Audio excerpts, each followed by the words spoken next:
Hello student, आप सभी का नवीन सीनियर सेकेंडरी स्कूल के ऑनलाइन क्लासेस में हार्दिक स्वागत है। मैं आज जिस टॉपिक को आगे रन करने वाला हूं उसका नाम है इन्वर्स मैट्रिक्स यानी प्रतिलोम आव्यूह। देखिए, इससे पिछले वाले वीडियो में हमने आव्यूह यानी मैट्रिक्स को समझा था कि वो क्या होता है। ठीक है, आज हम उसका एक सबसे इम्पॉर्टेंट पार्ट स्टडी करने वाले हैं, इन्वर्स।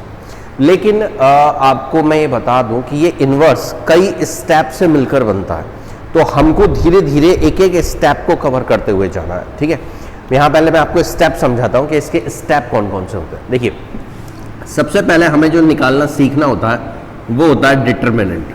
ठीक है, डिटरमिनेंट सबसे पहला स्टेप में आता है ये, जो हम निकालना सीखते हैं। सेकंड स्टेप जो होता है उसमें हम सीखते हैं माइनर। थर्ड स्टेप जो होता है इसके अंदर हम सीखते हैं कोफैक्टर्स। ठीक है, आपको मैं ये इंग्लिश में बता रहा हूँ तो आपको ये इंग्लिश में ही मेमोराइज करना है। ठीक है, फिर मैं हिंदी में समझाऊंगा तो मैं हिंदी नाम भी लिखता जाऊंगा, अभी इंग्लिश में मेमोराइज कीजिए। और फोर्थ नंबर का जो है दैट इज कॉल्ड कोफैक्टर के बाद जो हम निकालते हैं दैट इज कॉल्ड एडजॉइंट। ठीक, एंड फिफ्थ नंबर पर आकर तब जाकर हमें इनवर्स प्राप्त होता है। ठीक है, तब जाकर, तो मतलब अगर क्वेश्चन एक चीज पूछता है इनवर्स, इट मीन्स हम ये सारी चीजें वन बाय वन गेन कर रहे हैं। ठीक है, तो हमको सबसे शुरुआत करनी है डिटरमिनेंट से। What is the determinant? ठीक है, मैं आपको सबसे पहले डिटरमिनेंट समझाने की कोशिश करता हूँ कि डिटरमिनेंट क्या होता है। इसका फायदा हमें मिलेगा जब हम डिटरमिनेंट का चौथा चैप्टर पढ़ेंगे उसके अंदर। ठीक है, ये पांचवा चैप्टर है, इसलिए बीच में गैप इसलिए क्योंकि मैट्रिक्स का कनेक्शन डायरेक्ट इनवर्स होता है, तो मैं आपको डायरेक्ट समझाने की कोशिश। अब देखिए डिटरमिनेंट क्या होता है। मान लीजिए आपको कोई मैट्रिक्स ए दे रखा है इस तरीके से। ठीक है, 1 2 3 4। ठीक है, तो इसका जो डिटरमिनेंट होता है डेट ए से शो किया जाता है, इसे हम मॉडुलस ए भी लिख सकते हैं। ये याद रखिएगा कि डिटरमिनेंट जो होता है वो हमेशा एक स्क्वायर मैट्रिक्स का ही होता है। यानी अगर आपको कोई मैट्रिक्स दिया जाता है और उसका डिटरमिनेंट पूछा जाता है तो वो मैट्रिक्स या तो 2x2 का होगा या 3x3 का होगा, मतलब स्क्वायर मैट्रिक्स होगा, वर्ग मैट्रिक्स होगा। वर्ग मैट्रिक्स के अलावा और किसी भी मैट्रिक्स का डिटरमिनेंट नहीं लिया जा सकता। ठीक है ना, इसका मतलब ये हुआ कि आपकी बुक के अंदर या पेपर में आपको जो डिटरमिनेंट देखने को मिलेंगे वो या तो 2x2 के होंगे या 3x3 के होंगे। तो पहले मैं आपको 2x2 का डिटरमिनेंट निकालना सिखाता हूँ, फिर मैं आपको 3x3 का सिखाऊंगा। ठीक है, तो हम यहाँ पहले बात करते हैं डिटरमिनेंट की। तो इस डिटरमिनेंट को सॉल्व करते हैं। ठीक है, डेट ए क्या होगा, तो हम देखिए यहाँ हम इसे सॉल्व करने की कोशिश करते हैं। तो हम इसे लिखेंगे ऐसे मॉडुलस के अंदर, कैसे 1 2 3 4। ठीक है, अब हम क्या करेंगे कि इसके ये जो एलिमेंट है इन्हें मल्टीप्लाई कराएंगे। तो सबसे पहले मल्टीप्लाई कौन होता है? जो लीडर होता है।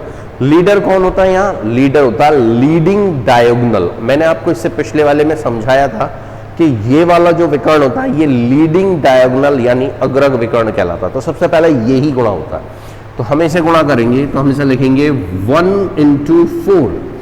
ठीक है, फिर इसे गुणा करेंगे तो इसे लिखेंगे 3 × 2 और बीच में आएगा माइनस। ठीक है, अब हम इसे सॉल्व करते हैं, हमें रिजल्ट मिलेगा 4 - 6 बिकम्स -2। तो हम कहेंगे कि भाई मॉडुलस ए का मान क्या आया? -2। क्लियर?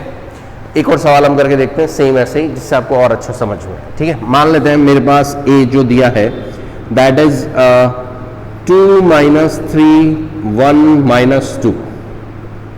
ये कोई हमारे पास मैट्रिक्स है 2x2 का, और आपसे कहा जाता है कि फाइंड आउट मॉडुलस ए। तो हम कैसे निकालेंगे? देखिए 2 1 - 3 - 2। देन हम इसे गुणा करेंगे पहले अग्रग विकर्ण को, तो हम लिखेंगे 2 × -2 माइनस, फिर इन दोनों को गुणा करेंगे तो -3 × 1। ठीक है, जब हम सॉल्व करेंगे तो क्या आएगा? माइनस का तो 4 और प्लस का 3, तो रिजल्ट आया -1।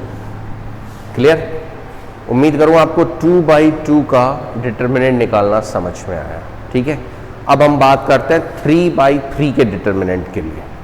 तो 3x3 का डिटरमिनेंट कैसे निकाला जाता है? देखिए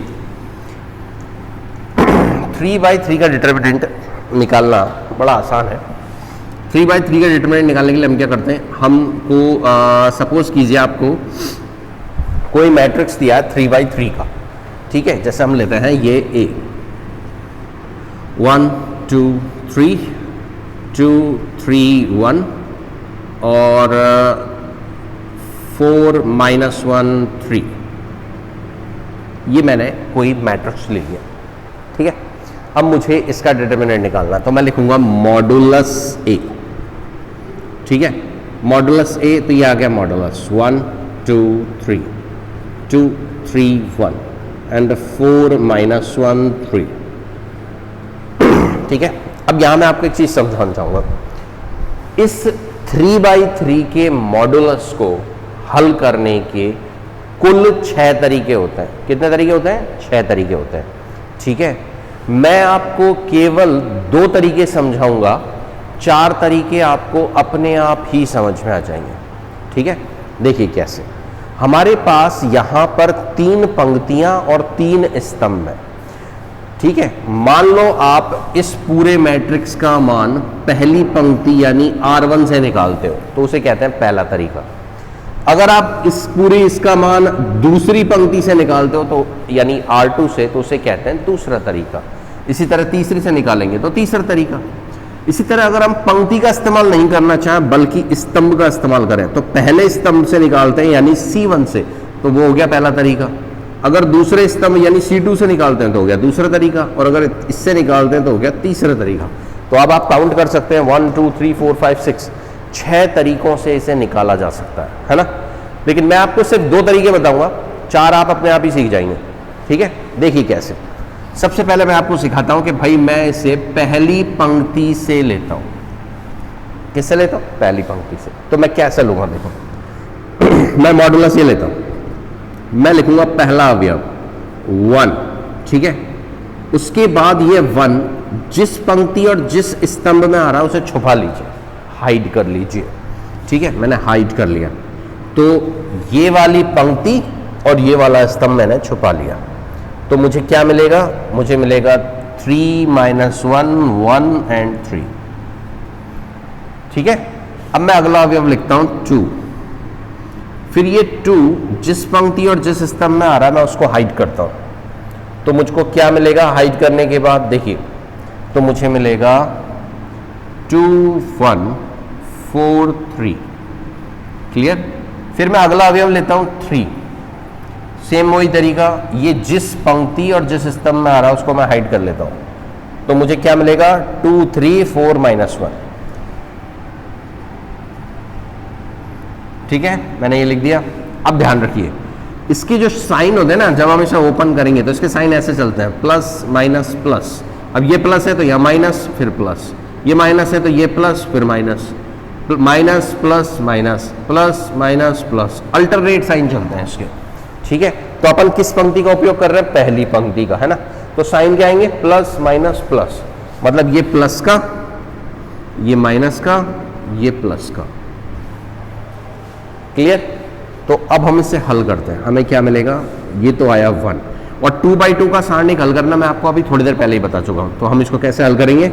3 को इससे गुणा करेंगे 9, माइनस इसको इससे गुणा करेंगे तो -1, ऐसे ही इसको इससे गुणा करेंगे 6, इसको इससे गुणा करेंगे 4, सेम रिजल्ट, इसको इससे गुणा करेंगे -2, इसको इससे गुणा करेंगे -12, ठीक है। अब हम सॉल्व करते हैं, तो क्या आएगा? 9 और 1 10 हो जाएगा, 6 में 4 के तो 2, और 2 से गुणा होगा तो 4, और यहां देखें 12 और 2 14, और 14 तिया 42, ठीक है। 42 और 4 46, और 46 में से 10 गए तो 36, तो -36 आपका मॉडुलस ए आपको प्राप्त हुआ, ठीक है। मैं क्या करता हूं, इसको यहां थोड़ी देर के लिए लिख देता हूं, modulus a is equal to -36। ये हमने किससे निकाला? ये हमने निकाला R1 की हेल्प से, ठीक है। अब मैं आपको साबित करता हूं कि अगर हम इसको R1 से ना निकालकर R2 से निकालते, या R3 से निकालते, या C1 से निकालते, C2 से निकालते, C3 से निकालते, तो भी हमें सेम वैल्यू ही मिलती, ठीक। मैं इसको साबित करता हूं, तो मैं इसके लिए इसको वापस इरेज कर देता हूं, ठीक है, अब वापस बात करते हैं। हमने निकाला था R1 से। अब मैं आपसे कहता हूं हम R1 से ना लेकर किसी और से ले लेते हैं, है ना, R2 से, R3 से, C1 से, C2 से, C3 से, आप कुछ भी चूज कर लेते हैं। मैं R2 चूज करता हूं कि अब मैं R2 से निकाल के दिखाता हूं। ठीक है, तो R2 के सापेक्ष प्रसरण से, ठीक है, तो मैं R2 के सापेक्ष प्रसरण करता हूं। तो R2 का पहला अवयव क्या है? 2। अब ये 2 जिस पंक्ति और जिस स्तंभ में आ रहा है उसे छुपा लीजिए। तो ये वाली तो पंक्ति छुपाइए और ये वाला स्तंभ छुपाइए, तो मुझे मिलेगा 2 3 -1 3। फिर R2 का दूसरा अवयव क्या है? 2 के बाद 3, तो ये मैंने लिखा 3। फिर वही तरीका, 3 जिस पंक्ति जिस स्तंभ में आ रहा है उसे छुपाइए, तो ये पंक्ति और ये स्तंभ छुपा लिया, तो 1 3 4 3। फिर अगला अवयव मेरा आता है 1, तो ये आया 1। सेम वही तरीका, 1 जिस पंक्ति और स्तंभ में आ रहा है हाइड कीजिए, तो ये पंक्ति ये स्तंभ हाइड हुआ, तो क्या आया? 1 2 4 -1, तो 1 2 4 -1। अब देखिए हमने साइन पढ़े थे, तो इसके साइन कैसा था? जब ये पॉजिटिव था ये क्या था? नेगेटिव, है ना। तो हमारा अवयव शुरू कहां से होगा? नेगेटिव से। तो ये नेगेटिव, फिर उसके बाद पॉजिटिव, फिर उसके बाद नेगेटिव। क्लियर? ठीक है, अब हम इसको हल करते हैं। तो ये आया -2। अब इसे हल कीजिए, 6 माइनस, इसको गुणा कराएंगे तो माइनस का 3, फिर इसे गुणा कीजिए 3 माइनस 4 3 12, फिर इसे हल कीजिए -1 -8। अब सॉल्व करते हैं, ये आएगा प्लस का 3, तो 6 और 3 9, 9 दूनी 18। इसे हल करते हैं तो 12 में से 3 गया, 9 माइनस का, और -9 और गुणा 3, 9 तिया 27। फिर ये -8 और -1, -9 और -9 -1 से गुणा होगा तो +9। अब आप देख सकते हैं कि 27 में से 9 घटाएंगे तो बचेंगे 18 माइनस के, और -18 और -18 आप ऐड करेंगे तो आ जाएगा -36। मीन्स सेम यही रिजल्ट आपको प्राप्त हो गया। ठीक है, मैंने ये साबित करके दिखाया कि आपने इसको सॉल्व करेंगे तो सेम वैल्यू आपको मिलेगी। आप चाहें तो इसको R3 से सॉल्व कर सकते हैं, C1 से कर सकते हैं, C2 से कर सकते हैं। चिन्हों का ध्यान रखें और सॉल्व करके देखें। अपनी रफ कॉपी में सॉल्व जरूर करें इसको, जिससे आपको अंदाज़ा हो जाएगा कि सॉल्व कैसे किया जाता है, और आपको विश्वास हो जाएगा कि सॉल्व करने से सेम वैल्यू ही प्राप्त होती है। ठीक है, यहाँ हमने पहला स्टेप क्लियर किया। हमने क्या सीखा? डिटरमिनेंट निकालना। ठीक है, अब बात आती है अगले की। अगला टॉपिक जो है जिसे हम सीखेंगे, ये एक्चुअली इसी टॉपिक का पार्ट है, and that is called minor. ठीक है, इसे हम कहते हैं माइनर यानी उपसारणिक। ठीक है, अब उपसारणिक क्या होता है ये समझिए। अच्छा, उपसारणिक भी 2 तरीके के। अगर आपको 2/2 का मिलेगा तो आप उपसारणिक कैसे निकालेंगे, और आपको 3/3 का मिलेगा तो आप उपसारणिक कैसे निकालेंगे। ठीक है, मैं मान लेता हूं मुझे A मिला। A है 1 2 3 4। तो आपको कुछ नहीं करना, आपको क्या करना है देखिए समझिएगा। ये वास्तव में जो मेरे अवयव हैं ये हैं 11 12 13 21 22। ठीक है, अब जैसे मैं A11 का यानी 1 का उपसारणिक ज्ञात करना चाहता हूं, तो मैं किसका ज्ञात कर रहा हूं? A11 का। तो मैं उसको लिखूंगा M11। ठीक है, M फॉर माइनर, तो मैं उसे लिखूंगा M11। और इसको निकालूंगा कैसे कि ये 11वां तत्व जिस पंक्ति और जिस स्तंभ में आ रहा है उसे छुपा लीजिए।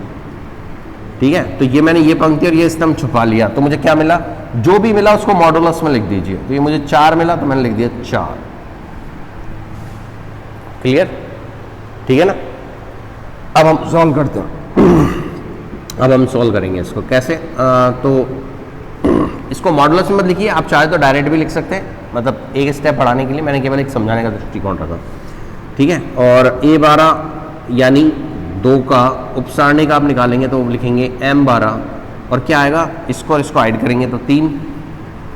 ऐसे ही A21 यानी 3 का आप उपसारणिक निकालेंगे तो क्या लिखेंगे m21 और कैसे निकालेंगे 21 वाली पंक्ति और स्तंभ को छुपा लेंगे तो आया 2, ठीक। और ऐसी 22 का निकालेंगे तो कैसे निकालेंगे यानी 4 का, तो वो कैसे लिखेंगे m22 और रिजल्ट आएगा 1, ठीक। उम्मीद करूँ ये आपको समझ में आया। ये 2/2 का था। अब हम पढ़ेंगे 3/3 का। 3/3 का कैसे वर्क करता है।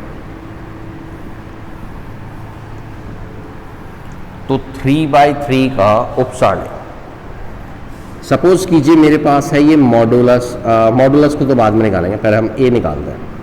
लेकिन मान लीजिए मेरे पास ए दिया है 1 2 3 2 3 1 एंड 3 1 2,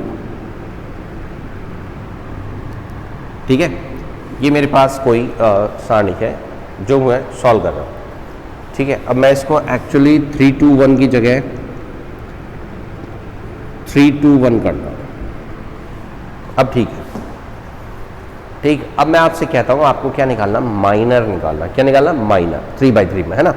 तो कैसे निकालेंगे, देखो यहाँ मेरे पास तत्व कौन कौन से, A11 A12 A13 21 22 23 31 32 33, है ना।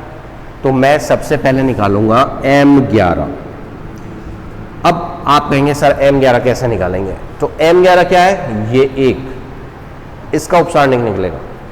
तो इसका उपसारणिक कैसे निकलेगा, ये जिस पंक्ति और जिस स्तंभ में आ रहा है उसको छुपा लीजिए और जो बच रहा है उसको मॉडुलस में रख दीजिए। तो मॉडुलस में क्या क्या रखूंगा, 3 2 1 1, ठीक। अब मैं इसको सॉल्व कर सकता हूं, क्या आएगा, 3 एकम 3 -2, 3 - 2 यानी 1, डायरेक्ट सॉल्व कर लिया। इसी तरह हम निकालते हैं M12। M12 कैसे निकालेंगे, M12 मतलब 2 का उपसारणिक। कैसे निकालेंगे, तो ये 2 जिस पंक्ति और जिस स्तंभ में आ रहा है उसको छुपा लें। तो मेरी सारणी क्या बनेगी, 2 1 3 1। सॉल्व करेंगे तो -1, ठीक है। फिर मुझे निकालना है M13। अब M13 क्या है, 3 का उपसारणिक। कैसे निकालेंगे बताइए, आप सोचिए क्या आएगा, सोचिए अपने मन में पहले। गुड, सोच लिया। अब देखिए मैं लिखता हूं। अब देखिए ये आया 4 - 9 यानी -5, ठीक। ऐसे ही मुझे 21 निकालना है, ठीक है। 21 निकालूंगा तो कैसे आएगा, जैसे ये 2 है, ये जिस पंक्ति और स्तंभ में आ रहा है वो छुपाऊंगा तो 2 3 2 1, क्या आया, 2 एकम 2 -3 दूनी 6, ठीक। यानी मुझे प्राप्त हो गया -4। ऐसे ही सपोज करो मैं कहता मुझे तो M32 चाहिए। अब बताओ तो 32 कौन सा होता, ये वाला, है ना। तो ये जिस स्तंभ और पंक्ति में आ रहा है उसको छुपा लेते, तो कैसे बनता, हमारे पास 1 3 और 2 1 मीन्स 1 - 6 मतलब -5। ऐसे आप सारे निकालने हैं, आपको ये सारे ज्ञात करने हैं, ठीक है। ये कहलाते हैं माइनर उपसारणिक, ठीक है। तो उम्मीद करूँ ये आपको समझ में आया कि उपसारणिक क्या होते हैं, ठीक है। अब उपसारणिक क्या होते हैं ये आप सबको पता चल। अब हम इसके बाद वाला टॉपिक लेते हैं। उपसारणिक तो आपने निकाल लिया, अब हम जो निकालेंगे उन्हें कहते हैं सहखंड। क्या कहते हैं, सहखंड। इंग्लिश में इन्हें कहा जाता है कोफैक्टर्स।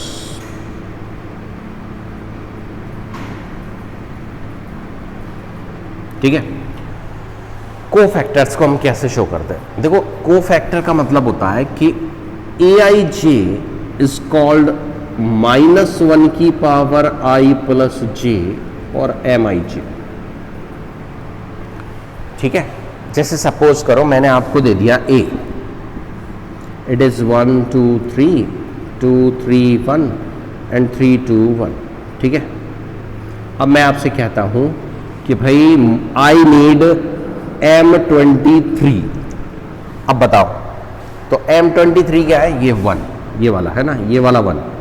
तो इसको कैसे हाइड करूंगा, ये वाली पंक्ति और ये वाला स्तंभ छुपाऊंगा, तो मुझे मैट्रिक्स क्या मिलेगी, 1 2 3 2। सॉल्व करने पर मुझे क्या मिलेगा, 2 - 6 मीन्स -4, ये मिल गया। तो A23 ये तो क्या था, इस एक का उपसारणिक, और ये क्या है, इस एक का सहखंड। ठीक है, ये क्या है, इस एक का सहखंड। तो अब मैं इसको कैसे निकालूंगा, मैं यहां रखता हूं, तो देखो ये -1। अब समझिएगा, i की जगह मैंने क्या लिखा 2 और j की जगह मैंने क्या लिखा 3। तो i की जगह 2 और j की जगह 3 और mij यानी ये 23 तो ये भी 23। अब मैं इसे सॉल्व करूंगा तो -1 की घात 5 क्या आएगा माइनस, और m23 कितना है वो हमने ये निकाला था -4। अब हम इसे सॉल्व करेंगे तो रिजल्ट मिलेगा +4। ठीक है, बात समझ में आई, गुड। अभी मैं इन्वर्स निकालना सिखाऊंगा ना, तब मैं इसको और अच्छे से सिखाऊँ। ऐसे आप इन सबको ट्राई कर सकते हैं। ठीक है, बेसिकली फंडा कुछ नहीं होता, 3/3 के में जब अपन निकालते हैं ना, तो देखो समझना है ना, ये और ये स्टार दिख रहा है आपको बनता हुआ, स्टार बनता हुआ, वास्तव में ये 4 अवयव नेगेटिव हो जाते हैं और बाकी सारे पॉजिटिव हो जाते हैं। ठीक है, इसी को कहते हैं सहखंड निकालना। ठीक है, अब मैं आपको इसके आगे की चीज समझाऊंगा। ठीक है, इसका प्रयोग अभी हम इन्वर्स में करेंगे तो आपको और अच्छे से समझ में आ जाएगा। सहखंड के बाद हमारे पास कौन आता है, सहखंड। अब आपने सोचो सारे प्राप्त कर लिए है ना, 1, 11, 12, 13 सब निकाल लिया आपने। तो सहखंडों से निर्मित जो होता है उसे हम एडजॉइंट मैट्रिक्स कहते हैं। ठीक है, ठीक है, ये कहलाता है सहखंडज अवयव। अब यहां आपका दिमाग कंफ्यूज होना चाहिए, बोला सर अभी तो बोला था कि वो जो निकालते हैं वो सहखंड होते हैं, अब आप कह रहे हो सहखंडज होते हैं। देखिए समझिए, हमने अभी निकाले थे कोफैक्टर। ठीक है, तो कोफैक्टर मैट्रिक्स क्या होता है, इसे हम कहते हैं सहखंड अवयव। ठीक है, देखिए दोनों में फर्क क्या है, इंग्लिश में तो फर्क है इसलिए मैंने आपको इंग्लिश नाम याद करवाया। हिंदी में क्या है, ये सहखंड है, ये सहखंडज है, इसमें जय ज्यादा आ रहा है। ठीक है, ये याद रखिएगा। तो ये एक अलग चीज है और ये एक अलग चीज है। ठीक है, अब ये तो हमने अभी निकालना सीखी, तो अभी हमने अवयव सीखे। जैसे हमने सपोज करो हमने निकाले कि A11, A12, A13 अभी निकाले थे ना, अभी अपन ने माइनर से 21, 22, 23, मैंने आपको 23वां निकाल के दिखाया था, 31, 32 और 33 है ना।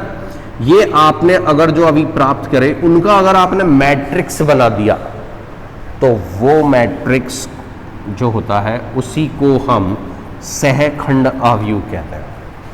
ठीक है, और इसको हम शॉर्टकट में कॉफ ए से भी दिखाते हैं। ठीक है, तो सहखंडज क्या होता है, सहखंडज कुछ नहीं होता। सहखंडज वास्तव में ये जो आपने कॉफे निकाला ना, इस कॉफे का आप ट्रांसपोज कर दीजिए। तो ट्रांसपोज यानी ट्रांसपोज होता है परिवर्त मैट्रिक्स, जो हम इससे पिछले वीडियो में पढ़ चुके हैं। तो जो कॉफे आपको प्राप्त होगा उसका आप ट्रांसपोज कर दीजिए तो आपको एडजॉइंट मैट्रिक्स मिल जाएगा। और जैसे इसको कॉफे से दिखाते हैं, इसको एडीजे से दिखाते हैं, यानी ए मैट्रिक्स का एडजॉइंट। ठीक है, हमने यहां तक हमारे सारे महत्वपूर्ण स्टेप क्लियर कर लिए। अब हम आते हैं उस टॉपिक पर जिसे हम पढ़ रहे हैं, प्रतिलोम अवयव। अब दिमाग में आता है सर प्रतिलोम अवयव क्या होता है, ये बताइए आप। ठीक है, तो प्रतिलोम अवयव क्या होता है समझिए। यदि कोई अवयव ए इस प्रकार हो कि ये हमें कब लेना है, जब दिया गया अवयव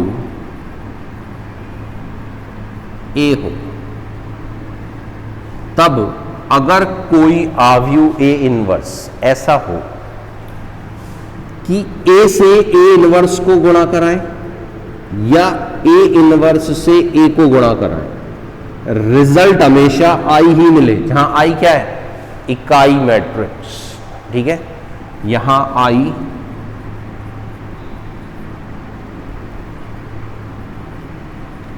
इकाई आव्यूह है।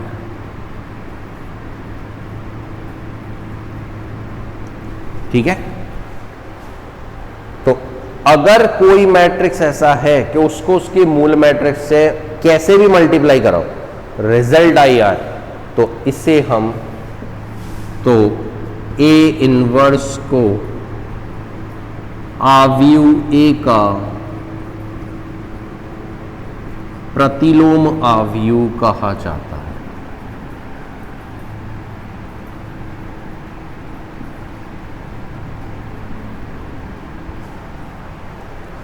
ठीक है, और इसे निकालने का फॉर्मूला जो होता है वो होता है a inverse is equal to 1 upon modulus a into adjoint A.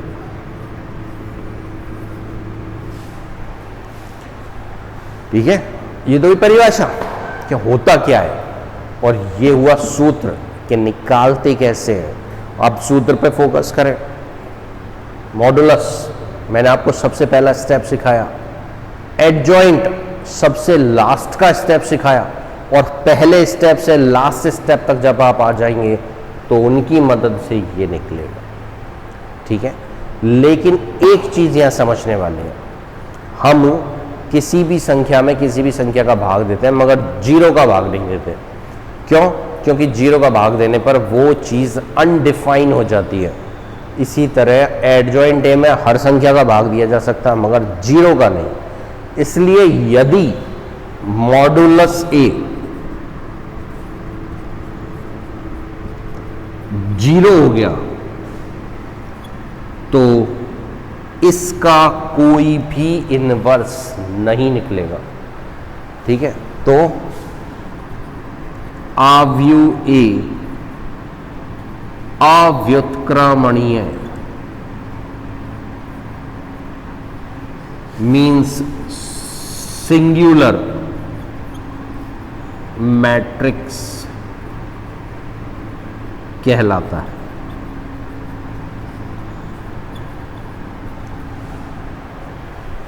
Clear? यानी याद रखिएगा ये तभी पॉसिबल है जब modulus a not equal to zero है। अगर जीरो हो गया तो पूरा खेल खत्म।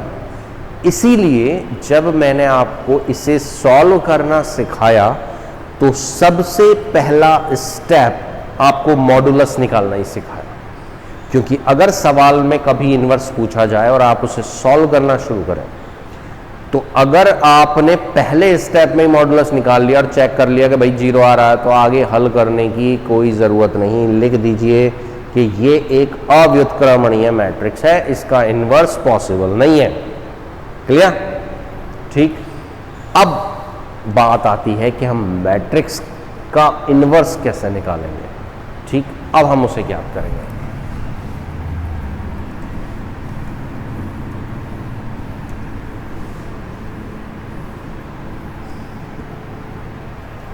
तो देखिए, अब हम आपको सिखाते हैं किसी मैट्रिक्स का इनवर्स निकालना। पहले मैं आपको एक 2x2 का मैट्रिक्स का इनवर्स निकालना सिखाऊंगा, फिर मैं आपको एक 3x3 के मैट्रिक्स का इनवर्स निकालना सिखाऊंगा। पहले हम एक 2x2 का लेते हैं। जैसे मैंने ले लिया A इज इक्वल टू 3 2 1 -1। चलो ये ले लेते हैं। मुझे इसका इनवर्स चाहिए। सबसे पहले स्टेप याद कीजिए हमने क्या निकाला था। सबसे पहली स्टेप क्या थी? वो थी मॉडुलस से। सॉल्व कीजिए।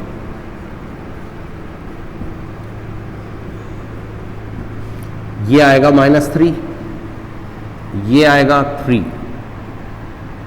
2 और 3 और 2 5 माइनस के।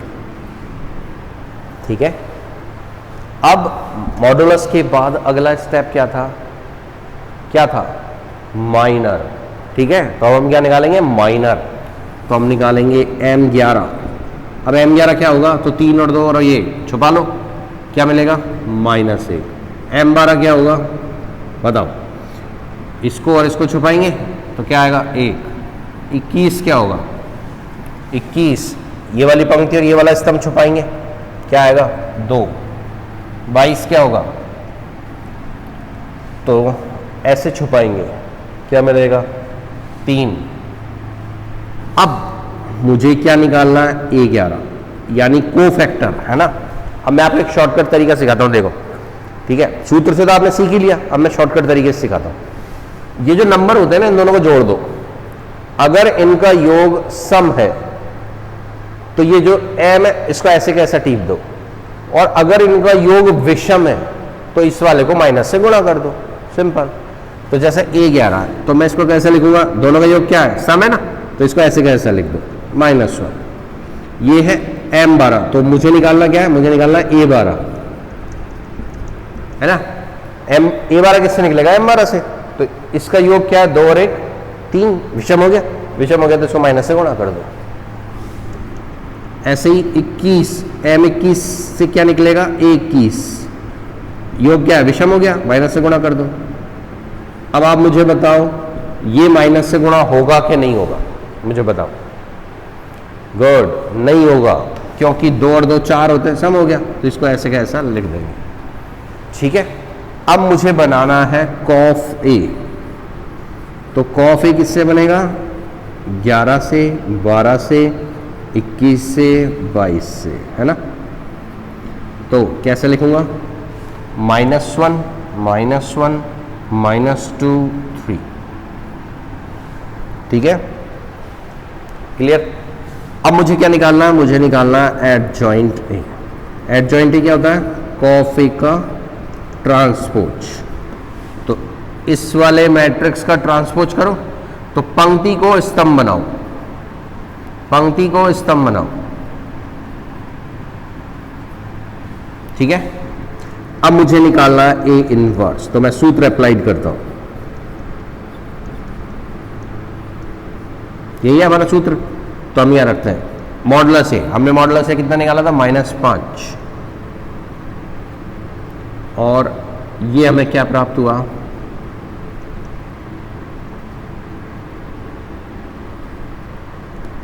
ये हमारा ए इनवर्स है।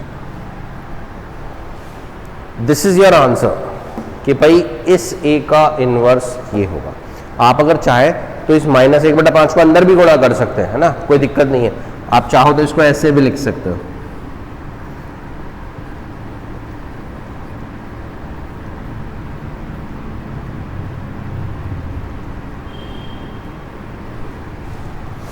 ठीक है। आप चाहो तो इसको गुणा करके अंदर ऐसे भी लिख सकते हो, ठीक है।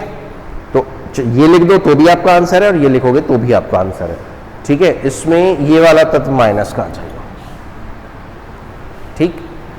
उम्मीद करूं ये आपको निकालना समझ में आया कि हमने पहले क्या किया, मॉडुलस निकाला, फिर माइनर, फिर कोफैक्टर, फिर कॉफ ए, फिर एडजॉइंट, फिर इनवर्स, ठीक है। अब मैं आपको एक नई चीज और सिखाता हूं।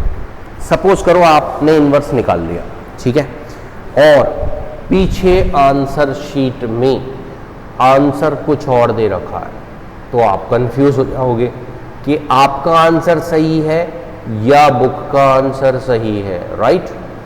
मैं आपको वो ट्रिक सिखाता हूं जिससे आपको ये पता चल जाएगा कि बुक का आंसर सही है या आपका आंसर सही है, ठीक है। देखो, वास्तव में इसे चेक करने की प्रक्रिया इसकी परिभाषा में ही छुपी है। कैसे, देखो, हमने अभी इनवर्स की परिभाषा पढ़ी थी, क्या थी कि हम ए इनवर्स को ए से गुणा कराएं तो रिजल्ट क्या मिलता है, आई मिलता है। आई क्या होता है, इकाई मैट्रिक्स। तो अगर ये 2/2 का है, ये 2/2 का है, तो ये दोनों गुणा हो रहे हैं, तो रिजल्ट जो मिलेगा वो क्या होगा, 2/2 का। तो आई भी तो 2/2 का ही होगा, यानी 1 0 0 1, है ना। मतलब अगर मैं इन दोनों को गुणा करूं तो मुझे ये मिलना चाहिए, राइट। तो मैं आपको गुणा करके दिखाता हूं। देखिए, हम लेते हैं इसको ए इनवर्स डॉट ए कराते हैं, तो -1/5 -1 -2 -1 3, ठीक है। और हम लेते हैं ये 3 2 1 -1। अब हम कराएंगे इनको गुणा, ठीक है। तो गुणा कराते हैं, तो ये 1/5 तो ऐसे कैसा, अब याद कीजिए, इससे पिछले वीडियो में मैंने आपको दो मैट्रिक्सों को गुणा करना सिखाया था, तो हम यहाँ गुणा करा रहे हैं। तो ये इससे गुणा होगा, क्या आएगा, -1 गुणा होगा 3 से, तो -3, और -2 गुणा होगा 1 से, तो -2, है ना। फिर -1 होगा 2 से, तो -2, फिर -2 होगा -1 से, तो +2, -1 होगा 3 से, -3, 3 होगा 1 से, तो +3, -1 होगा 2 से, तो -2, 3 होगा -1 से, तो -3। सॉल्व करें, ये आया -5, 0, 0, -5। अब मैं -1/5 को अंदर गुणा कर रहा हूं, तो मुझे 1001 यानी I मिल जाएगा, जो कि ये प्रूव करता है कि मैंने जो आंसर निकाला वो सही है। अब भले ही बुक के अंदर कुछ भी आंसर आ रहा हो, हमें उससे कोई मतलब नहीं, हमारा आंसर ये है और यही रहेगा, and it will be correct always be.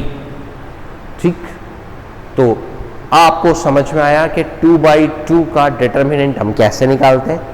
2/2 का डिटर्मिनेंट निकालने के बाद उसे सॉल्व कैसे करते हैं, इन्वर्स कैसे निकालते हैं, फिर इन्वर्स निकालने के बाद उसका आंसर चेक कैसे करते हैं। ठीक है, अब हम बात करेंगे 3/3 की। आइए, उसके लिए हमें इसे मिटाना पड़ेगा, हम इसे इरेज करते हैं। अब हम लेते हैं 3/3 का डिटरमिनेंट। 3/3 के डिटरमिनेंट के लिए हम 3/3 का एक मैट्रिक्स लेना पड़ेगा। चलिए लेते हैं 1 2 3 2 3 1 एंड -1 1 एंड 0 ले लेते हैं। ठीक है, चलिए अब मैं आपसे कहता हूँ, मुझे सबसे पहले क्या निकालना होता है, मॉडुलस से। चलिए मॉडुलस से निकालते हैं। मैं R1 यानी पहली पंक्ति के सापेक्ष ही निकाल रहा हूँ। ठीक है, तो हल करें, 1 क्या आएगा, 3 1 1 0, फिर 2 2 1 -1 0, +3 2 3 -1 1। ठीक, सॉल्व करें, क्या आएगा, 0 -1 0 +1 2 +3, ये आया -1, ये आया -2, और ये आया 5 दिया 15, और 15 में से 3 गए तो 12। फाइनली हमने मॉडुलस से 12 प्राप्त कर लिया। आप देख सकते हैं ये 0 नहीं है, 0 नहीं है, इसका मतलब इसका कोई ना कोई इन्वर्स जरूर होगा। ठीक है, अब हमें क्या निकालना है, हमें निकालना है m, तो m11 बताइए। तो ये जिस पंक्ति स्तंभ में आ रहा छुपा लीजिए, 3 1 1 0, सॉल्व करें, क्या आएगा, -1।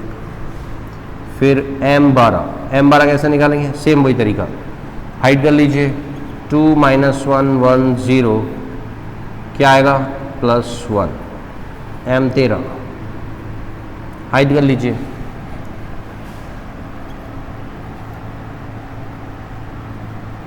ठीक है, मैं इसको सॉल्व करके डायरेक्ट दिखा रहा हूँ, 5। क्लियर, ऐसे हमें निकालना है 21 निकालिए, तो 2 3 1 0, रिजल्ट -3, 22, m22, तो m22 करेंगे तो ये और ये हाइड होगा, तो 1 3 -1 0, रिजल्ट आया 3। फिर 23, तो ये और ये हाइड होगी। ठीक है, क्या आएगा, 1 2 -1 1।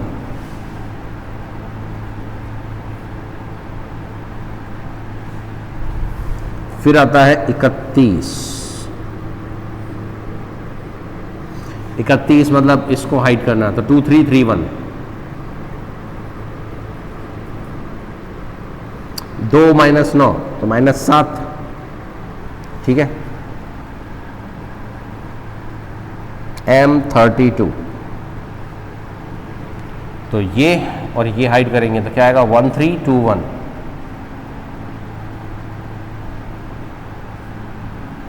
1 माइनस 6 मतलब माइनस 5,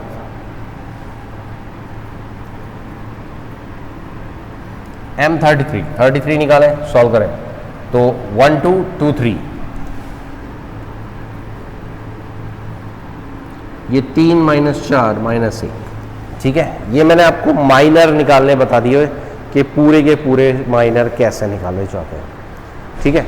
मैं इस मॉडुलस ए की वैल्यू यहाँ रख लेता हूँ जिससे बाद में जब हम लेंगे ना तो काम आ जाएगी हमारे 12, ठीक है। अब मैं इसे इरेज करता हूँ। तो हमने क्या किया, हमने माइनर्स निकाल दिया। तो माइनर की हेल्प से हम क्या निकालेंगे, माइनर की हेल्प से हम निकालेंगे ये A11। अब A11 कैसे निकालेंगे, तो फिर वही तरीका तो मैंने दोस्तों आपको समझाया था, कुछ नहीं होता, ये जो वैल्यू होती है ना वही आती है।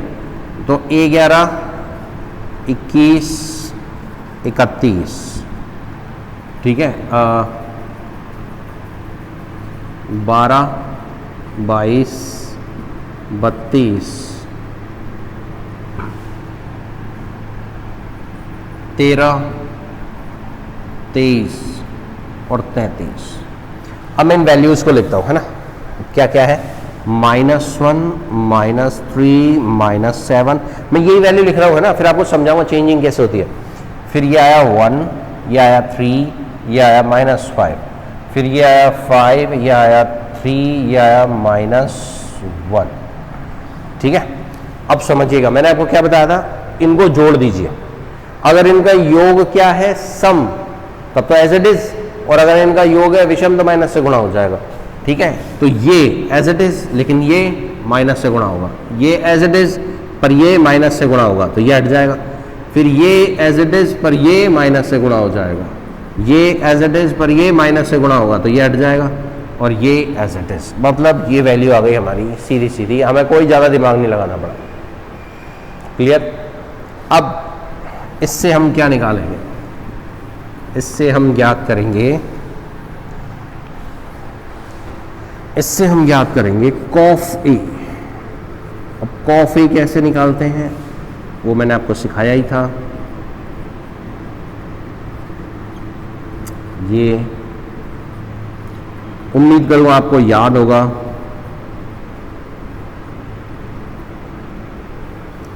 तो चलिए इनको जमाते हैं। पहले क्या है, -1 -1 5, फिर क्या आएगा 3 3 -3, फिर क्या है -7 5 -1, ये हमारा क्या आया, कॉफ ए। तो एडजॉइंट ए क्या आएगा, तो हम जानते हैं वो कॉफ ए का क्या होता है, ट्रांसपोज। तो ट्रांसपोज करेंगे, करिए, -1 -1 5, 3 3 -3, -7 5 -1, ठीक है। तो आप देख सकते हैं हमने इसकी सारी पंक्तियों को स्तंभ बना दिया, तो हमें ये एडजॉइंट ए प्राप्त हो गया, ठीक। अब हम हमारे सूत्र का प्रयोग करेंगे, ठीक है। तो हमारे सूत्र का प्रयोग करते हैं इनवर्स निकालने के लिए। तो हम लिखेंगे A inverse is equal to 1/मॉडुलस A इंटू एडजॉइंट ए, ठीक है। तो मॉडुलस ए तो हमने वो लिख रखा हमारा जो हमने निकाला था, ठीक है। और ये हमारा क्या आ गया, -1 -1 5, 3 3 -3, -7 5 -1, ठीक है। ये हमने इसको निकाल के दिखाया। अब ये आपका इन्वर्स है, आप चेक करना चाहते हैं कि भाई मेरा जो इन्वर्स है वो सही आया या नहीं, तो कैसे चेक करेंगे, वही तरीका जो मैंने आपको सिखाया था कि हमने इन्वर्स हमारा सही निकाला है या नहीं। अगर हमने ये सही निकाला, देखिए सवाल यहाँ फिनिश हो गया, ठीक है, ये सवाल फिनिश हो गया, सवाल तो वही खत्म, वही आपका, आपने इन्वर्स पूछा था, आपने निकाल दिया।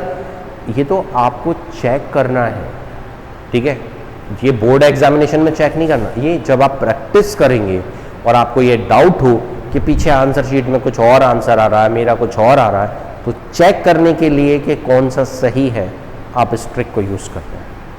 ठीक है, तो मैं A इनवर्स डॉट A कराता हूँ तो मुझे क्या मिलेगा, I मिलना चाहिए, है ना। तो देखो सॉल्व करते हैं, तो ये आया 1/12। पहले मैं इस मैट्रिक्स को लिख रहा हूँ,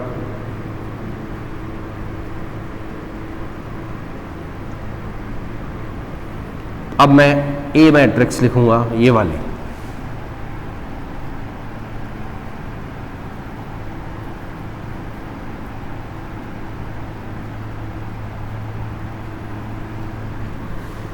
सॉल्व करें, वही पंक्ति स्तंभ से गुणा होगी, तो -1 + 6 + 7, फिर इसको इससे करेंगे -2 + 9 - 7, फिर -3 + 3 0, फिर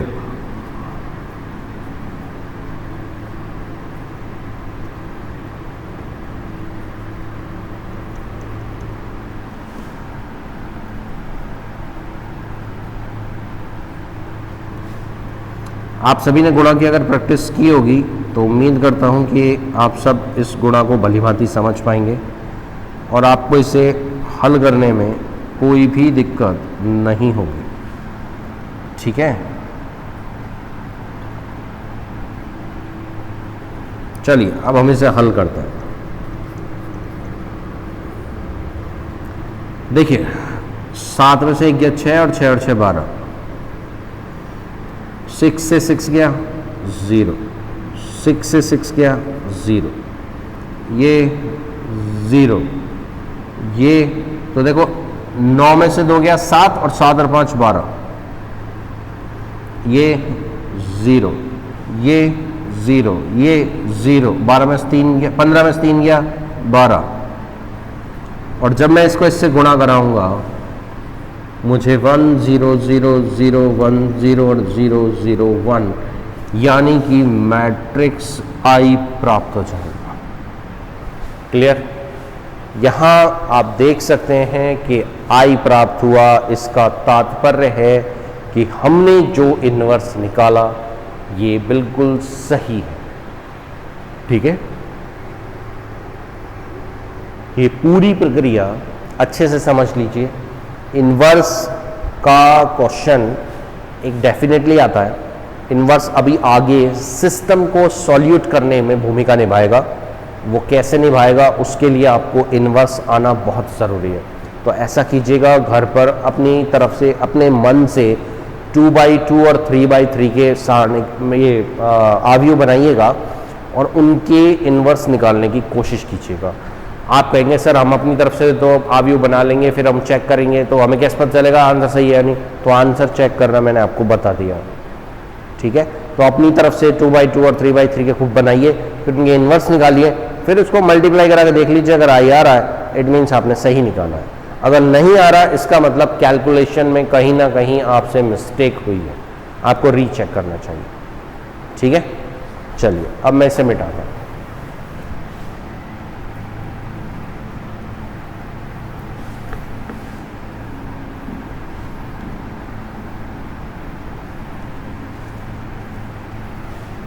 ये था हमारा टॉपिक इन्वर्स ऑफ मैट्रिक्स।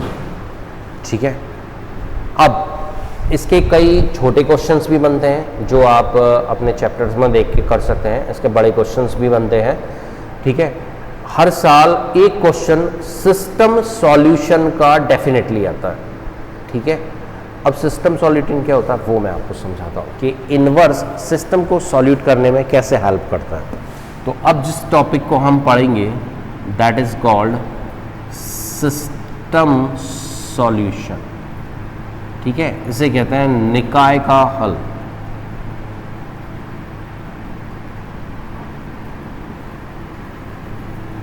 ठीक है, तो सिस्टम सॉल्यूट कैसे होता है, सपोज मैं आपको सिस्टम सॉल्यूशन समझाऊंगा। देखिए यहाँ हम क्या करते हैं, हम समीकरणों का एक ग्रुप लेते हैं। अब हमें दो टाइप के समीकरण अवेलेबल होंगे। पहला तो वो होगा जिसमें दो वेरिएबल हो, यानी x और y ही हो, और दूसरा वो होगा जिसमें तीन वेरिएबल हो, यानी x y z हो। मैं आपको एक लिख के दिखाता हूं 2x2 का। जैसे कि मान लेते हैं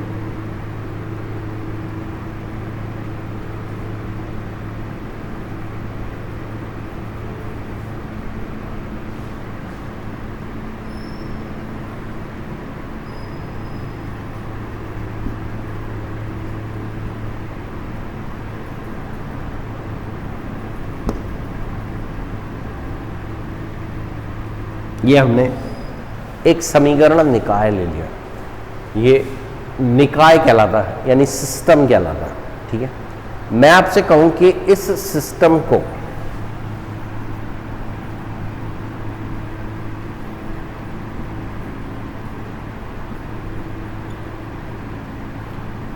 मैट्रिक्स विधि से हल कीजिए।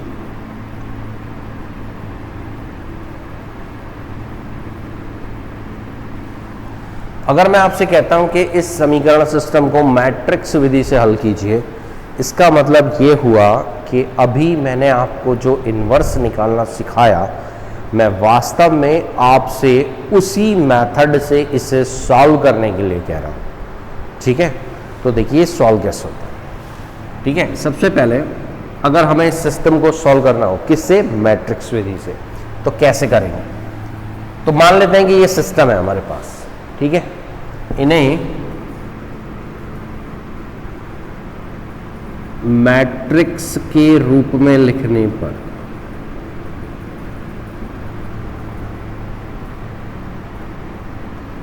क्या आएगा? लिखेंगे तो हम इन्हें लिखें तो पहली मैट्रिक्स जो बनेगी वो बनेगी 2 3 3 -2, यानी कि x और y के केवल गुणांक लेने हैं। ठीक है, दूसरी जो बनती है वो एक स्तंभाकार मैट्रिक्स होती है जिसमें x और y लिखे जाते हैं, और तीसरी में इन गुणांकों को लिख दिया जाए। ये अक्षर मैंने लिख दिया। ठीक है, यहां हम मान लेते हैं, माना ax बराबर b। ठीक है, यहां x बराबर तो है xy, b बराबर है 8 - 1, और a बराबर है 2 3 3 -2। ठीक है, अब हम इसे सॉल्व करेंगे। तो हमें क्या करना है? हमें इस मैट्रिक्स का इन्वर्स निकालना है। ठीक है, क्या निकालना है? इन्वर्स निकालना है। अब इसका इन्वर्स कैसे निकालेंगे हम, वो समझिए। ठीक है, तो इसका इन्वर्स निकालने के लिए हमको वही ट्रिक्स फॉलो करनी है। जैसे मॉडुलस निकालना है तो कैसे निकालेंगे? 2 - 2 - 3 × 3 सॉल्व करेंगे तो ये -4, ये -9 बिकम्स -30 हो गया। फिर वही माइनर, कोफैक्टर्स, एडजॉइंट, इनवर्स, आप रफ में निकाल सकते हैं इन सबको। ठीक है, मैं यहाँ डायरेक्ट निकाल के दिखा रहा हूँ, आप रफ में ट्राई कर सकते हैं। मैंने यहाँ आपको डायरेक्ट लिख दिया, कॉफी बिकम्स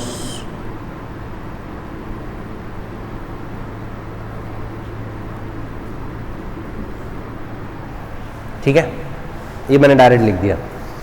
ठीक, अब हम इसको सॉल्व कर दें तो यहां हमने निकाला एडजॉइंट ए, अब हम निकालते हैं इनवर्स। तो मॉडुलस ए एडजॉइंट ए। ठीक है, तो मॉडुलस ए और एडजॉइंट ए सॉल्व करेंगे तो क्या आएगा? तो देखो हम इसे सॉल्व करते हैं। तो मॉडुलस हमने इसका निकाला, कितना आया? 1/-13। ठीक है, इसको सॉल्व करेंगे एडजॉइंट को तो क्या आएगा हमारा एडजॉइंट? -2 3 3 2। ठीक है, ये इन्वर्स आ गया हमारे पास। अब हमें क्या करना है? ठीक है, इन्वर्स तो हमने निकाल लिया, फिर हमें क्या करना है? तो हमने अभी क्या पढ़ा था ए एक्स बराबर बी, है ना, अभी पढ़ा था ना हमने, तो हम इसकी हेल्प लेते हैं। तो हम यहां लिखते हैं क्योंकि ए एक्स बराबर बी है तो x बराबर क्या होगा, सोचो, पहले मैं समझा रहा हूं, है ना, फिर इसको डायरेक्ट लिख सकते हो। हम इसको क्या लिखेंगे, b अपॉन ए, राइट। अब ये a ऊपर जाएगा ना, तो आप इसको दो तरीके से लिख सकते हो। दो तरीके से कैसे, एक तो आप लिख सकते हो b इंटू ए इनवर्स, और एक आप लिख सकते हो a इनवर्स इंटू b, है ना। तो हमें इसको लिखना कैसे चाहिए, तो ये देखो कि गुणा कौन सा पॉसिबल है, ये वाला कि ये वाला। अब गुणा कौन सा पॉसिबल होता है ये आपको याद होगा, मैंने पहले ही सिखा दिया था जब गुणा करना सिखाया था। तो देखो b की कोटि कितनी है, तो हमने यहाँ जो b बनाया था वो इससे ही तो बना था, तो b की कोटि क्या थी, b की कोटि थी 2 पंक्ति और 1 स्तंभ, लेकिन इनवर्स की कोटि कितनी है, 2 इंटू 2, है ना। क्या ये पॉसिबल है, तो हम देखते हैं पॉसिबल नहीं है, लेकिन इसको करें तो ये तो पॉसिबल है। इसका मतलब ये वाला लिखना हमको हमेशा, वो वाला नहीं लिखना, ठीक है ना। तो हम इसको लिखते हैं a इनवर्स ये x बराबर a इनवर्स b। अब मान रखिए इनके x का मान आया एक्स वाई, a इनवर्स आपने जो निकाला 1 अपॉन -13 -2 3 3 2, और b क्या है, ये रहा 8 -1। गुणा कीजिए, गुणा कराते हैं, तो -16 -3, फिर 8 तिया 24 और -2, सॉल्व कीजिए, क्या आएगा, 16 और 3, ठीक है, कितने होते हैं, माइनस के 8 दूनी 16 और 3 -19, और ये 24 में से 2 गया तो 22, ठीक है। आप गुणा कराएंगे तो आपको प्राप्त होगा, यहाँ नीचे लिख देता हूँ,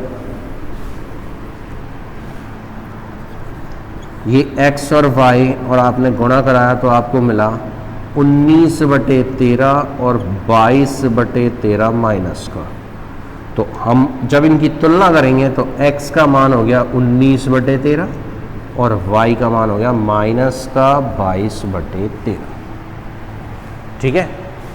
ये हमने मैट्रिक्स विधि से सिस्टम को सॉल्यूट किया, ठीक है। अब अगले वीडियो में मैं आपको इसी का क्रेमर रूल बताऊंगा, इसकी आप घर पर प्रैक्टिस कीजिएगा।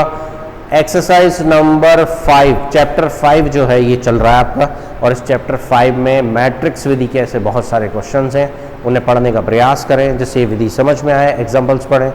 हम अगले वीडियो में मिलेंगे इसी के अगले रूप को पढ़ाते हुए। बट एक चीज़ याद रखिएगा, यहाँ डिटर्मिनेंट और मैट्रिक्स दोनों कॉम्बिनेट हुए हैं, तो अगला टॉपिक जब शुरू होगा डिटर्मिनेंट का, तो उसमें मैं आपको ये मॉडुलस निकालना नहीं सिखाऊंगा, वो मैं आपको यहाँ सिखा चुका हूँ ऑलरेडी। तो अगले टॉपिक में हम उसके आगे से चलेंगे, ठीक है ना। तो इसकी अच्छे से प्रैक्टिस करना बहुत ज़रूरी है, प्रैक्टिस कीजिएगा। कोई भी प्रॉब्लम आती है आप स्कूल के नंबरों पर संपर्क कर सकते हैं, ठीक। आप सभी का अपना समय देने के लिए बहुत बहुत धन्यवाद, थैंक यू।